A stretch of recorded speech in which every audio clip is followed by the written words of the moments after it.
Hello, my dear buddies. Welcome back to our DPN Talks and Sharings YouTube channel. ఈరోజు భారత railway ఉపయోగించే ఒక కొత్త మిషన్ గురించి పరిచయం చేయబోతున్నాను. అంటే ఈ మిషన్ ఎప్పటి నుంచో ఉపయోగిస్తున్నారు, కానీ నేను కొత్తగా ఈ మిషన్తో వర్క్ చేశాను. Today I'm going to introduce a new machine. It is called BRM, which is used by the Indian Railways. The full form of the BRM is Ballast Regulating Mission. BRM అనే యంత్రం యొక్క full form ఏంటంటే ballast regulating machine. పేరులోనే ఉంది ballast regulating machine. ఇక్కడ ballast అంటే పిక్కలు, అంటే ట్రాక్ పైన ఉన్న ఈ రాళ్ళు పిక్కలకి కొంత మెజర్మెంట్ ఉంటుంది. ఆ మెజర్మెంట్కి అనుగుణంగా ఈ మిషన్ అనేది ఆ బ్యాలెస్ట్ని, ఆ రాళ్ళు పిక్కల్ని సర్దుబాటు చేస్తుంది. ట్రాక్ పైన ఈ బ్యాలెస్ట్ అనేది, ఈ రాళ్ళు పిక్కలు అనేవి చాలా ఉన్నతమైన పాత్ర పోషిస్తాయి. The ballast plays a key role on the track. చూడండి మై డియర్ బడీస్, ప్రతిరోజు ఎన్నో వందల రైళ్ళు ఈ ట్రాక్ పైన నడుస్తూ ఉంటాయి. కొన్ని రైళ్ళు ప్రయాణికుల్ని తీసుకెళ్తే మరికొన్ని రైళ్ళు సరుకులను తీసుకెళ్తాయి. అదే గూడ్స్ ట్రైన్స్. ఈ గూడ్స్ ట్రైన్స్ ఎన్నో రకాల వస్తువుల్ని, అదేవిధంగా ముడి పదార్థాలని, ఎన్నో టన్నుల బరువుని ఈ ట్రాక్ పైన తీసుకెళ్తూ ఉంటాయి. ఆ బరువుని మోయగలిగే సామర్థ్యాన్ని ట్రాక్కి అందించేది ఈ బ్యాలెస్టే. సో ఈ బ్యాలెస్ట్ని రెగ్యులేట్ చేసుకోవడం అనేది చాలా ఇంపార్టెంట్. అంతేకాకుండా ఎప్పుడైనా వర్షం పడేటప్పుడు ఆ వర్షపు నీరు ఈ ట్రాక్ పైన ఉండకుండా ఇంకిపోవడానికి ఈ బ్యాలెస్ట్ అనేది చాలా కీలకమైన పాత్ర పోషిస్తుంది. ఇంకో ముఖ్యమైన ఉపయోగం ఈ బ్యాలెస్ట్ వల్ల ఏంటంటే, ఈ రాళ్ళ పిక్కలకు బదులుగా మనం మట్టి ఉంచినట్లయితే ఆ మట్టి పైన విపరీతంగా మొక్కలు మొలిచే అవకాశం ఉంటుంది. అదేవిధంగా వర్షం పడేటప్పుడు ఆ మట్టి కొట్టుకుపోయే అవకాశం కూడా చాలా ఎక్కువ. అందుకే ఆ మట్టికి బదులుగా రాళ్ళ పిక్కలను ఉంచడం వల్ల మొక్కల పెరుగుదలను నియంత్రించవచ్చు. అదేవిధంగా మట్టి కొట్టుకుపోవడాన్ని కూడా నియంత్రించవచ్చు. చూడండి మై డియర్ బడీస్, మన దగ్గర ఎక్కువగా ఆహారం ఉందని అధికంగా తింటే మనం కొన్ని సమస్యలు ఎదుర్కోవాల్సి ఉంటుంది. అలానే తక్కువగా తింటే మనకు సరిపడినంత శక్తి లభించకపోవచ్చు. అలానే రైల్వేస్ దగ్గర ఎక్కువగా బ్యాలెస్ట్ ఉందని ట్రాక్ పైన పోసేస్తే రైళ్లు వెళ్ళడానికి అంతరాయం కలిగే అవకాశం ఉంటుంది. అలా అని తక్కువ బ్యాలెస్ట్ ఉంటే ట్రాక్కి సరిపడినంత స్ట్రెంగ్త్ అనేది లభించదు. సో ఇలా మనం సరిపడినంత బ్యాలెస్ట్ని మెయింటైన్ చేసుకోవడం మన యొక్క బాధ్యత. I mean railway staff and railway department యొక్క కర్తవ్యం. దానికోసమే మనం ఈ మిషన్ని రెగ్యులర్గా ఉపయోగిస్తూ ఉంటాం.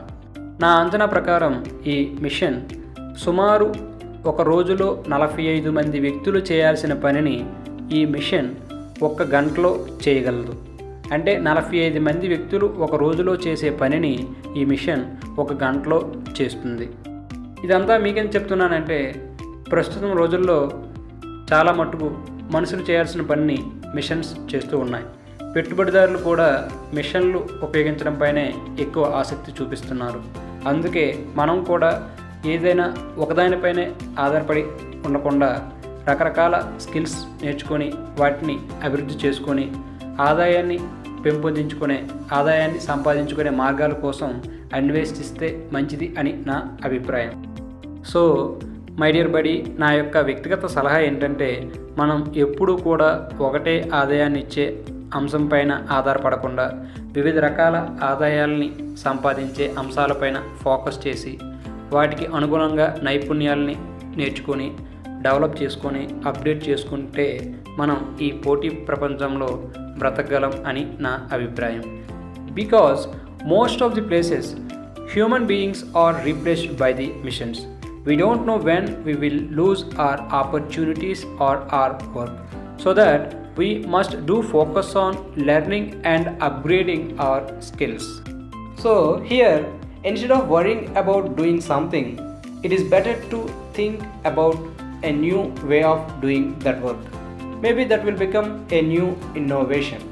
మనం చేసే పని కష్టంగా ఉంది అని బాధపడడం కంటే ఆ పనిని సులభంగా ఎలా చేయొచ్చు అని ఆలోచిస్తే ఆ ఆలోచనే ఒక కొత్త ఆవిష్కరణ అయ్యే అవకాశం ఉంటుందని నా అభిప్రాయం.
That's all for this video my dear buddy.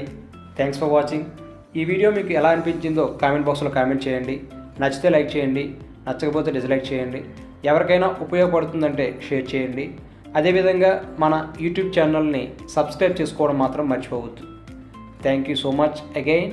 Thanks for watching. This is DPN, your well-wisher, signing out until we meet again.